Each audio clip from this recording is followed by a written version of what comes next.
Hello everyone and welcome to A Propensity to Talk Density, a podcast from the experts at Bell Geospace.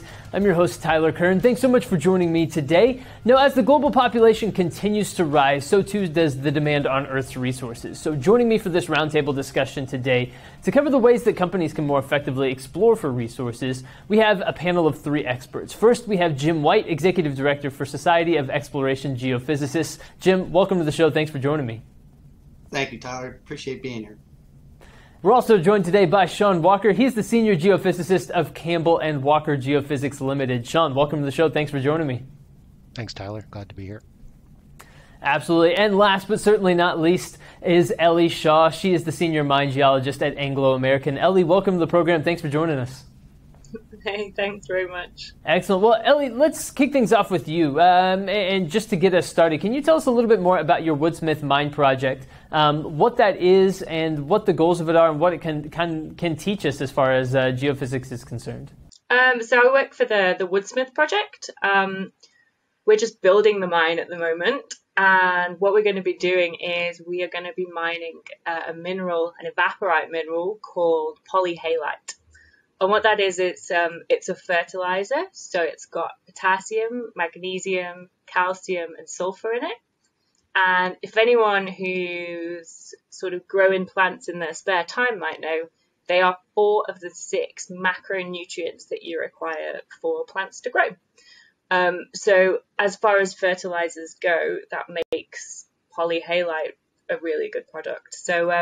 So what we do is we mine that and then we crush it down into a fine powder, and then we regranulate it into what we call poly4, which is our final product. So as we know, I suppose, like you said, the world population is increasing rapidly. So if we're looking at a 33% rise in the world's population by 2050, then,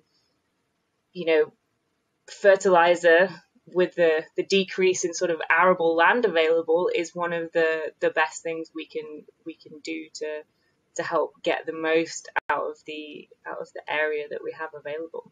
Tell us about the mine, because it's my understanding that there's a challenge in terms of designing a revolutionary kind of low environmental impact mine. Is that right? Tell me a little bit more about the details as far as that's concerned. Yeah, absolutely. So we are situated within the North York Moors National Park, which is a national park within the UK. It's really beautiful. It's like sort of lots of moorland, and yeah, so we're building a mine there, which obviously comes with a whole host of ingenious engineering solutions to make us as low impact as possible. So what we've done is we've taken the head frames that would normally stand above the shafts, and we've actually sunk those below the surface. So when you would drive past the mine, when it's in production, all you'd see is sort of a couple of 2-story farm-looking buildings, I suppose, because everything's going to be below ground. So we don't bring the ore up to surface. We're building a 37-kilometer tunnel, which is going from the mine head, which is quite inland, and going out to the port at Teesside to be by conveyor belt to be shipped away for export. So yeah, big mine, minimal impact. That's really incredible. And so if I kind of string together all the different things that we've talked about so far, it's a big mine, like you said, with a big impact and a huge project, obviously. Yes, big mine, minimal impact. You're right. Thank you. But so I suppose as you look at like rising food demands over the next several decades and things like that, this is particularly important to have a mine that doesn't have a massive impact environmentally, that also helps meet the demand that is going to exist and continues to exist for food production around the world. Am I understanding things correctly? Yeah, absolutely. No, that's spot on. Absolutely. So as population continues to climb and is projected to climb, how does that impact demand and place a premium on these specific elements, like what we're talking about, like what you're mining? Well, I suppose the best thing from our side is that our fertilizer is natural. So, it's a product from the ground. We bring it up, we crush it, we basically that is the product. It's poly 4. Whereas a lot of other fertilizers, they're developed, they're made in factories. So, even the production of fertilizer is something that is using valuable resources. You need a lot of water and things to be manufacturing. Absolutely. So, Jim, let me turn to you now. So, how do you even begin to look for the resources needed, to look for these elements and that sort of thing? Kind of give us the details on how you begin that search. So obviously, subsurface imaging technology, there's many forms of different geophysical imaging technologies out there, but you would start with one that obviously I think from a environmental perspective, using airborne geophysics is a good start from that perspective because of the relatively ease of operation and also the minimal impact to the environment. As Ellie pointed out, I think it's very important that we continue to try to minimize that impact, certainly for the general public, and certainly for the opportunity to continue to mine in areas that are environmentally sensitive, if you will. And so the geophysical aspect of it becomes very important. And airborne geophysics has played a role in oil and gas exploration, in mining, in mineral extraction. It's been a boon for the application of subsurface imaging for many years, and it will continue to do so. We at the SEG are a big proponents of the applied geophysics specific to industry needs and industry wants and certainly industry demands, and we continue to provide a platform, if you will, for the geoscientists to enhance their overall efforts and their overall application to the mining industry and to other industries as well. Yeah, Jim, one of the things that you're passionate about is bringing together multiple disciplines of the geoscience sector to help solve issues, right? And to help maybe collaborate across different industries, like you mentioned. Why is that so important, and what sorts of things can people learn from working together across different disciplines? Well, maybe I'll kind of digress real quick to talk through some of the current challenges that we have. It's a bittersweet situation for the geophysical business as a whole right now, and specific to the SEG. We've always lived in a cyclical environment with our industries. Goes up and down constantly. But this last downturn has been quite expansive. Add to that the impact, the dynamic impact from the COVID implications that we've seen, and things got further exacerbated. And then as well, there's a strong movement to the greener energy, specifically those non-core oil and gas related energy areas, as well as a movement to a net zero carbon footprint. All three of these things kind of have really forced our society and our members into a pivoting role, energy transition, if you will. And we continue to try to provide them with a platform that allows to respond to that. And I think our members and our stakeholders have done well to respond to this. Specifically in pivoting, we understand the need to address some of the other non-core energy related fields, such as geothermal, wind, carbon solutions is a big area of focus as well. As well, we have some near surface geophysical applications that we need our attention as well, like groundwater. All these things have provided us a challenge, if you will, within our society. And so one of the things that we've been doing is we've been collaborating with other societies and other organizations. Specifically, we've been looking at some of the other geoscience areas of focus. And I'm happy to announce that we just recently entered into an agreement with the American Association of Petroleum Geologists to host our annual meetings jointly for the next 5 years going forward. This year's annual meeting is going to be hosted in Denver in late September, and it's called IMAGE, which is basically the International meaning for the applied geoscience and energy. We created this in collaboration with the APG to respond better to some of the challenges that we currently have within our sector. And so we know that we can't do this alone.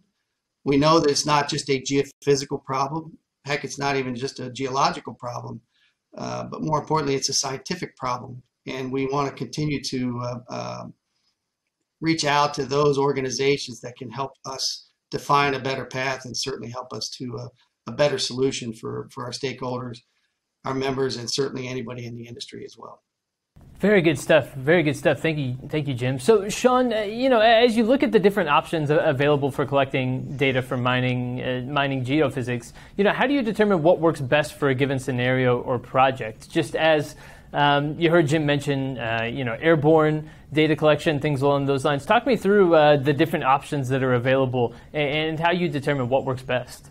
Yeah, I'd say typically airborne geophysics are used at the beginning of a project. I mean, it can be used throughout the life cycle, but the advantages are you can cover a lot of ground quite cheaply. So, if you think of, project area, maybe it's 10 by 10 square kilometers, to walk that ground would take you an awful long time, but to fly it with a helicopter or a fixed wing, you can collect data points every, 10, 20 meters along lines a couple hundred meters apart, and you can get a full picture of your project. So that's why airborne geophysics is really important in exploration.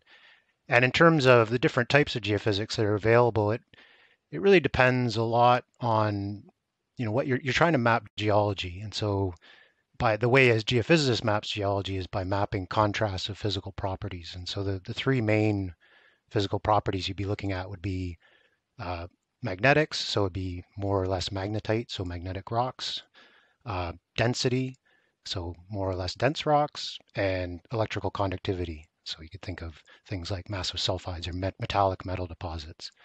And so the difficulty is that geological formations and minerals span, orders of magnitude of each of those values, and there's a lot of overlap. So one rock type could actually have many different types of values. So going back to a bit what Jim said is, the value in recording multiple types of data can help you pinpoint on that variation. So, there are certain deposits, like say an iron formation is going to be very magnetic and very dense. And that's pretty consistent because it's basically massive iron.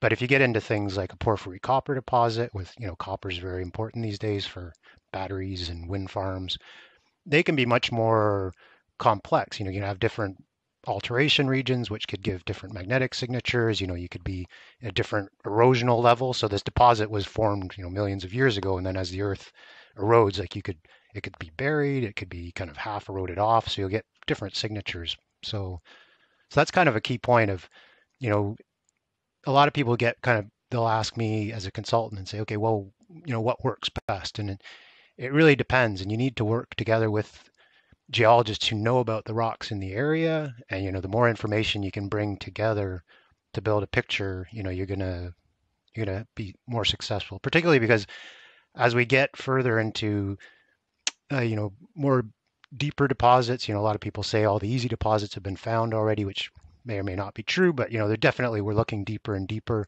or just trying to find things that are not as obvious. Even going over old data sets, trying to pull out more subtle things. You really need to understand what's going on, and maybe kind of move a bit away from the idea of this survey is going to find us our mine just because there's a big red blob basically, but using it to put together essentially a geological interpretation, which can then lead you to pathfinding in, and then maybe it'll zone into an area and you could maybe do detailed airborne geophysics, or eventually you're going to have to drill and do ground geophysics or just prospecting on the ground as well. So yeah, and I mean, imagine that's some of what's probably going on with like Ellie's project. I mean, something that's buried in a big layer is very difficult to map, regardless. Like you can't go and walk over it and see it. So you have to use some sort of remote methods. So. Absolutely, absolutely. And on some level, you also, I'm guessing you're wanting to get multiple data points, right? As many different data points as possible. And so I also know that some of the larger companies have started looking at using seismic, right? So would you recommend utilizing seismic alongside other data points like airborne or something like that to minimize the seismic impact and things along those lines? Yeah, I mean, absolutely. Unfortunately, what it really eventually comes down to is cost. You know, if we go back to those three physical properties, I mean, magnetics is probably the most commonly thing flown because it's really cheap. I mean, the sensors are, off the shelf. It's not to downgrade its importance because it's hugely valuable, but it is quite cheap. Electromagnetics are a little more expensive. Airborne gravity, like gravity gradiometry, again, is expensive. But compared to seismic, those are still really cheap. And, like Jim mentioned, and Ellie as well, like having seismic trucks rolling through a national park is just never going to happen. And even just on, not even national park land, but just, I know working up in the Arctic in Canada and most places, they just want you to not be just bulldozing through forests and knocking down trees. So yeah, airborne geophysics helps because then you can, if you have a particular reason to go in and do, more invasive work, but in a small area with not just because we're just going to see, like, it might be a little more likely to be permitted, I'd say, even though it still might never be. Right. So, Jim and Ellie, I want to open it up to the two of you as well to respond to what you've heard from Sean, just talking about the different options available for collecting data for mining geophysics. What does that mean to you? And just tell us a little bit more about your experiences in these areas as well. So I suppose on my side, surprisingly, there is actually already a fair amount of seismic data through the national park around us. But I suppose one of the nice things, so we've just flown a gravity survey with Bell fairly recently, and the gravity actually is really complementary with the seismic information that we already have. So those two work really well together to give you sort of a best picture. And I suppose one thing that people tend to forget when you're in a mining environment is that your deposit is there for a reason. It was laid down for millions and millions of years ago because of specific geological events happening. You've got to see at the right time and things, and then later maybe you get some mineralization come in through structures, but there's always reasons for it to be there. And to make your deposit mining more effective and more efficient, you have to understand it.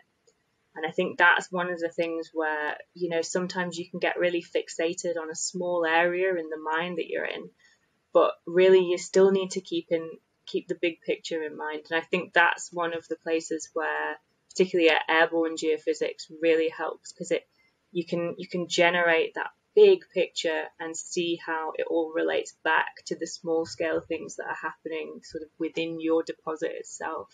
Yeah, further to what Ellie was saying, geology has no boundary, right? So when you want to look at the subsurface, you need to understand that bigger picture, and she brings up a great point from that perspective.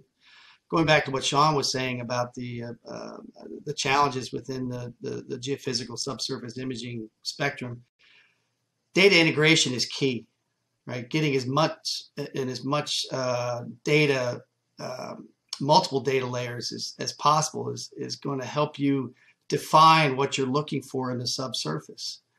And it's very important to understand too that understanding what's happening in the subsurface would prevent or allow you to avoid certain areas that are not conducive for exploration, whether it's mining or oil and gas or any other subsurface target that you're trying to image. And so by doing these surveys ahead of any extraction or drilling or anything else is very, very important, because you define the areas that you don't want to stay away from. And so we get a knock a lot of times from environmentalists and the general public when we're doing our surveys because of the potential that it may have for the end result. But the key here is that data is very important. And by doing these surveys, we can avoid those areas and minimize the environmental impact that we're eventually going to have to experience when we actually do the final exploration. So I think it's very important to understand how much importance data has on the overall picture of what we're trying to achieve. Yeah, no, I mean, one thing I was thinking about just, in terms of, geophysics and environment, I mean, as Jim mentioned earlier, I mean, there's people kind of lump it into near-surface geophysics as, it's just typically seen as engineering and environmental kind of work, but there's a huge amount of airborne geophysics looking for water. I think in California they just announced a big, massive survey with a company out of Denmark who their airborne EM system has mapped water in Europe for years. In Australia have very large programs, and so I think it's the same technology. It's just being applied for different things because again, ground materials have different levels of conductivity. So in that case, it would be clay as opposed to looking at metallic minerals. But yeah, I mean, the mapping, like what Jim said about mapping kind of regional pictures to, focus areas maybe where you don't want to explore is definitely interesting. But it's, I guess the way I would think about it is not places where you don't want to explore, but it also encourages, new places, potentially. A lot of governments, historically Canada and Australia and the US were very good at, having almost full coverage of their countries or with airborne geophysics, and a lot of countries all over the world in Africa and South America are, basically doing the same thing to try to encourage investment in their economies. And it's interesting because they're focusing again early stages on things like magnetics. But you could actually see in Australia now, I think they're covering their whole country in electromagnetics, at a wide spacing, but for the exact reason of just moving to this, even continental scale mapping of different features just to understand the subsurface better, be it for minerals or the environment or so. Yeah, it's an interesting time for airborne geophysics. And I think, things like gravity, as they're, more and more accepted, will again play a part. I mean, so, and yeah, once you have those, three parameters, you're pretty good at defining rock types. And keep in mind too, Tyler, that the technology is changing. It's constantly changing, and it's affording us a better look in the subsurface. The analogy I like to use is like black and white TV from the 50s to HD TV today. That's what's happening in the subsurface imaging technology. We're just getting a much clearer picture of what's happening in the subsurface. And like FTG or full tensor gravity gradiometry, that is a high resolution gravity imaging process that really enhances the picture of the subsurface, and it gives you a much better understanding of what's happening, and certainly gives you a much better understanding of where you need to target your exploration. Yeah, and along with the actual, I guess acquisition technologies, there's huge improvements in data processing and imaging and integration and inversion, and so yeah, it's the sky's the limit. But yeah, the more information you have, the better. I think the tricky part, which maybe Ellie can talk about, is how to actually get the geology in. Sometimes the geologists and geophysicists kind of sit separate from each other and work on their problems. Having worked in a mining company, I thought it was, some companies do it well, better than others, but I think that's still a challenge. It's integrating a bunch of geophysical data together is challenging in itself, but it's putting the geology in there, which is the key. It's something that we are actively sort of working on. So trying to keep that link between the geophysicists, and then sort of with the inversions and the modeling, then they come back to us and say, okay, now how does this look geologically? Does it make sense? Is what I'm seeing the same as what you're expecting to see? And then try and integrate all of that together, as well as potentially a bit of machine learning, really pushing the processing side of things to to just get the most out of the data and build the best model that we can. Essentially, in a nutshell, the problem is that you collect data over the surface, and as Jim said, geology knows no bounds, which I really like that. There's, with most geophysical data, I'd say actually almost all, the problem is that there's so many variables underground. You have, well, if you remember linear algebra, you have, 3 equations with a million unknowns. So there could be any number of solutions. So that's why when Ellie says, you get a model, but that isn't necessarily the model. So you kind of have to check it against geology and put some constraints on it, or just say, does this kind of look like it? And sometimes that actually can change the geological interpretation. But so yeah, it's not just a turnkey kind of black box, collect your data, get a model, there's the answer. So it's an iterative process, which it's done, sometimes done well. I mean, I'm guilty as a consultant. I can't deliver 1,000 models to a client. I give them one and say, we should talk about this. And hopefully they call me up to talk about it. But in a mining company where you've got a team working on a project over time, that there's a lot more scope for that. So that's great to hear that you guys are doing that at Anglo.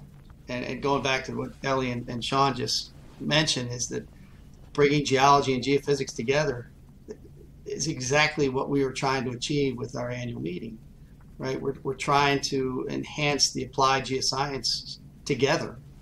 And quite frankly, we're probably going to take it one step further, and that is get the engineers involved as well. Now, you talk about a cultural challenge but we're being forced to understand that with the challenges that are ongoing right now in the world that we live in today, we have to reach out across the boundaries and to these other organizations and certainly these other scientific areas of focus and work together to solve these problems.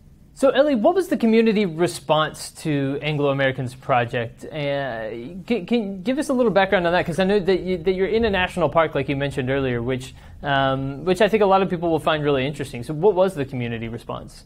We took sort of quite a lot of precautions because we weren't sure how people were going to react to it, to be honest. So, we sent some letters out to everyone just to sort of, let everyone know there's going to be a plane, it's going to be flying pretty low at sort of averaging 100 meters. And yeah, it's going to be sort of running lines across the area. We got some feedback from some local farms that were a little bit concerned about their horses and things. So what we did, we set up a plan with them so that if we were going to be flying above or near them on a specific day, then we'd actually give them a call just to let them know. So we did that for quite a few of those. And then on the whole, the community were absolutely amazing. Like everyone was actually just kind of excited to see the plane flying around. And, we did sort of a video that just sort of explained a little bit around the background for the geophysics and stuff, to just give people a bit of a better idea of why we were flying and what we were hoping to achieve. But yeah, everyone was really enjoyed it actually. Jim, is there a maybe a special importance placed in this case, and you just heard Ellie's example of good education and local research before going into a community, laying that groundwork early to set yourself up for success? Is there something to be said for that? Oh, absolutely.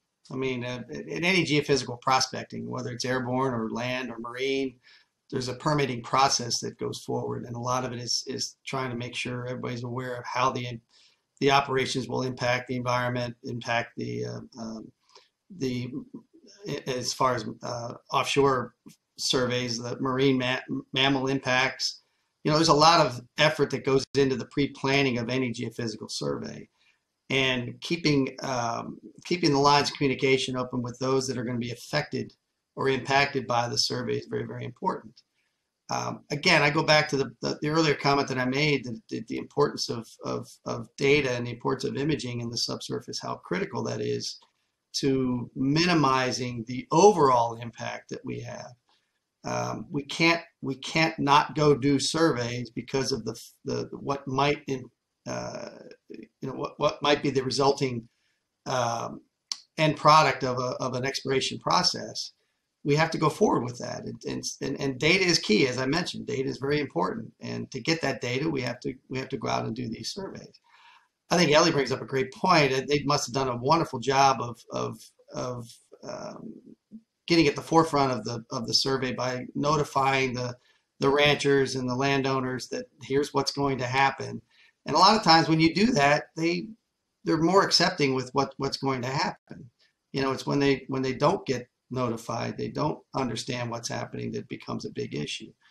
And I've been doing this for 40 plus years, and that's exactly the challenges that we've always had with geophysical exploration is, trying to work through some of the local municipalities and cities and towns to make them better understand what our process is going to entail.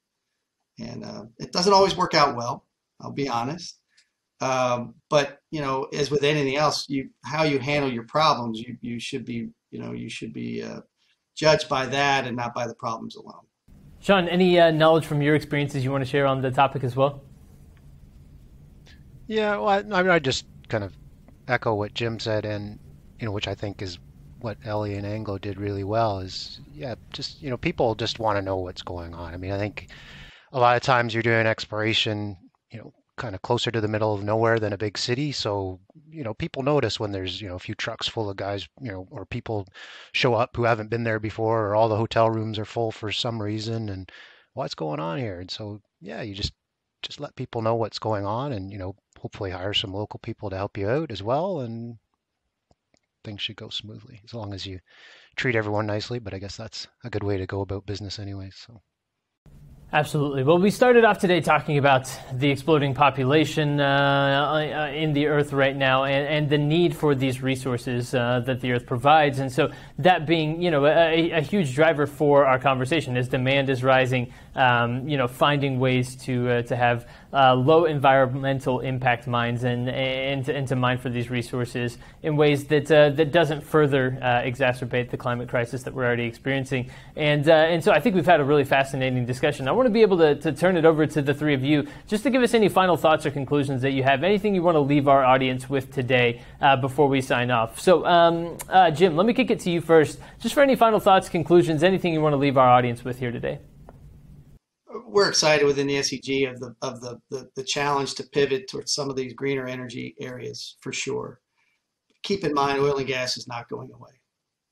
It's not going away. And we're going to rely on it for quite some time. The key here is how do we minimize the impact? How do we get to a net zero carbon footprint as we go forward? And that's one of the things that we're pivoting to, is we're trying to figure out ways from a carbon solutions perspective to see how we can take the applied geophysics and utilize that information or that data to enhance the efforts to a low carbon footprint, if you will. And I think that's one of the things we're going to continue to try to strive for.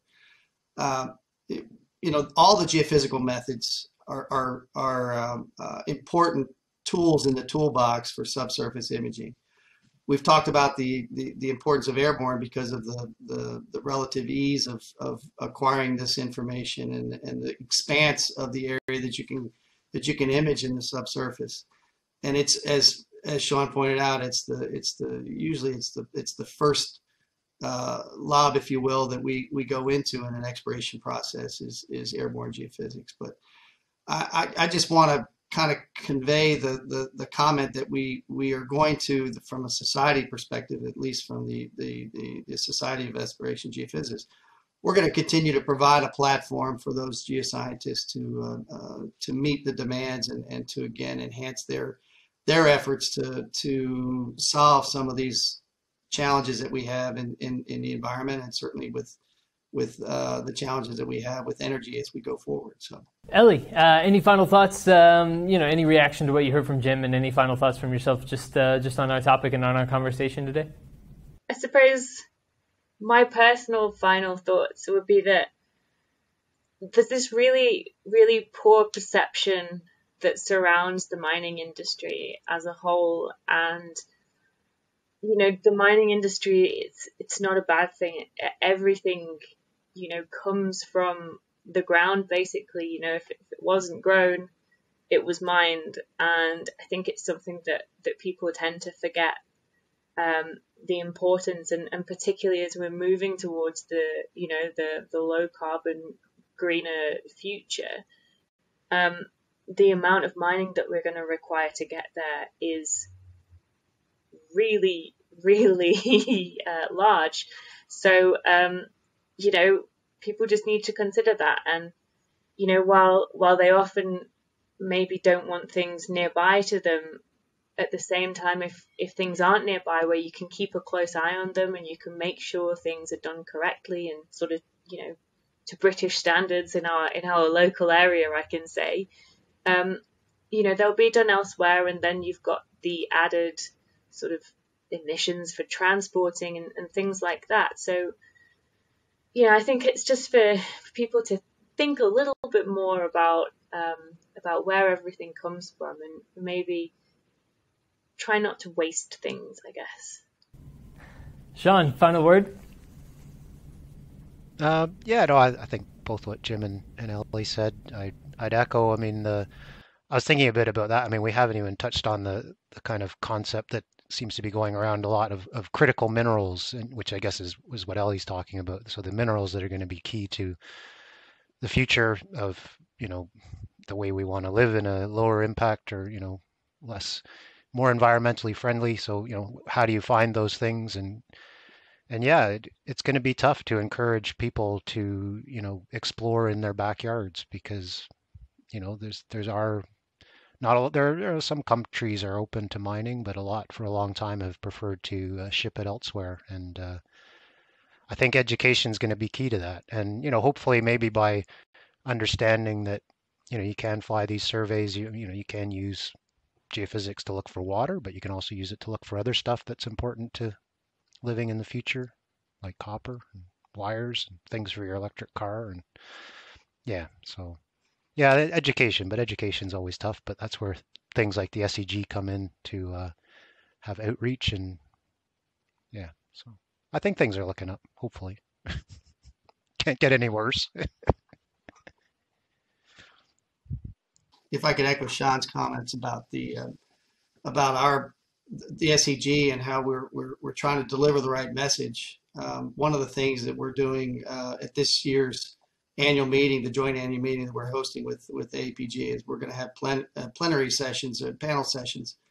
We'll have speakers come in and give discussions and actually you know, sit side by side and talk through some of these issues and challenges that we have. And we actually have a mining plenary session planned for this year's annual meeting that's going to be specific to that and the application of geophysics to the mining industry.